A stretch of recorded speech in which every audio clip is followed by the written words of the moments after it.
हमारे लिए आज की अंजील मुकद्दस यूहन्ना के मुताबिक 7वें बाब की 40 ता 52 आयात मुकद्दसा।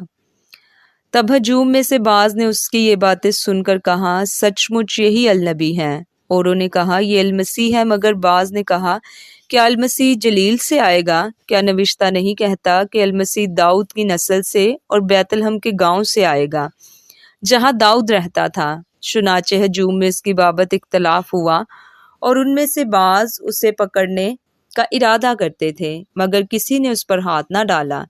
तब प्यादे सरदार काहिन और फरीसियों के पास आए, जिन्होंने उनसे कहा, तुम उसे क्यों न लाए? प्यादों ने जवाब दिया, किसी इंसान ने कभी ऐसा काम नहीं किया जैसा ये शख्स करता है। तब फरीसियों ने उन्हें जवाब दिया, क्या तुम भी गुमराह हो गए हो? क्या सरदारों या फरीसियों में से कोई उस पर ईमान लाया है? मगर ये अवाम जो शरीयत नहीं जानते लानती हैं।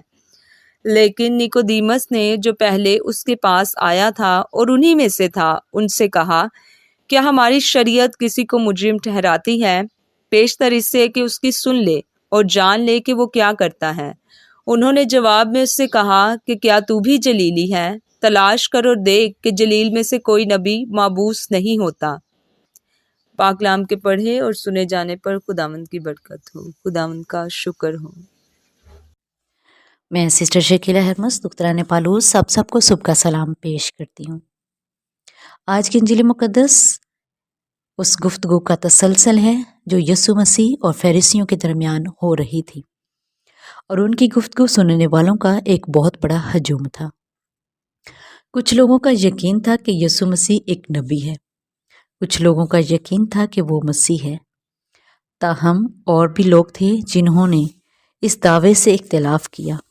आखिरकार यीशु गलील से था और सहीफों ने पेशन गोई की थी कि मसीह बैतलहम से आएगा। यीशु के बारे में इन सब के अकायद में गहरी तकसीम थी। कुछ लोगों ने अपने मुहाफ़िज़ों को यीशु को पकड़वाने को कहा, लेकिन किसी ने भी ऐसा ना किया कि यीशु को पकड़ दे। लेकिन मुहाफ़िज़ों ने वही किया जो तमाम अच्छे मुलाज़िमीन करते हैं। वो अपने हाकिमों यानी फरीसियों के पास वापस गए ताकि उनसे पूछे कि क्या करना चाहिए। लेकिन फरीसी और सरदार काहिन ये देखकर हैरान रह गए कि पहरेदार अपने साथ यीशु को नहीं लाए। तो उन्होंने पहरेदारों से पूछा कि उन्होंने यीशु को गिरफ्तार क्यों नहीं किया। लेकिन पहरेदारों के जवाब ने फरीसियों और सरदार काहिनों को हैरान कर दिया। यूहन्ना 7 बाब उसकी 46 आयत में यूं मरकूज है। प्यादों ने जवाब दिया कि किसी इंसान ने कभी ऐसा काम नहीं किया जैसा ये शख्स करता है। अजीज मोमिनीन, ये वाज़ेह करता है कि प्यादे यीशु की तालीम से हैरान थे। ये ताजुब की बात नहीं थी कि फरीसी प्यादों से नाराज थे, और ना ही ऐसी नाराज़गी हमें तलावत में नजर आती है। लेकिन प्यादे यीशु के लिए कुछ नहीं कर सकते थे सवाए फरीसियों के हुक्म के मुताबिक यीशु को गिरफ्तार करने के लिए, क्योंकि वो जानते थे कि फरीसी खुश नहीं होंगे अगर उन्होंने यीशु को गिरफ्तार ना किया। लेकिन प्यादों ने ज़ाती तौर पर यीशु की सदाकत का तजर्बा कर चुके थे।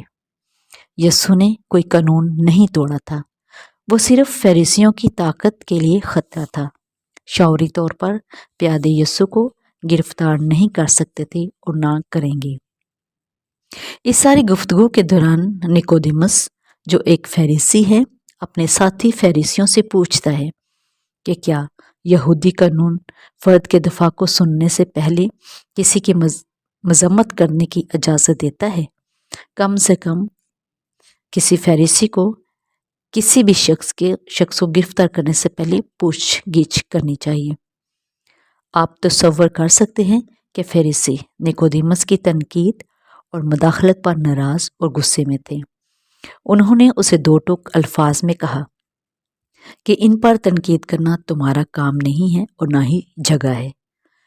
निकोदेमस का इन पर कोई इख्तियार नहीं था। और फरीसी निकोदेमस को कहते हैं, क्या तू भी जलीली है? तलाश कर और देख कि जलील में से कोई नबी मबूस नहीं होता।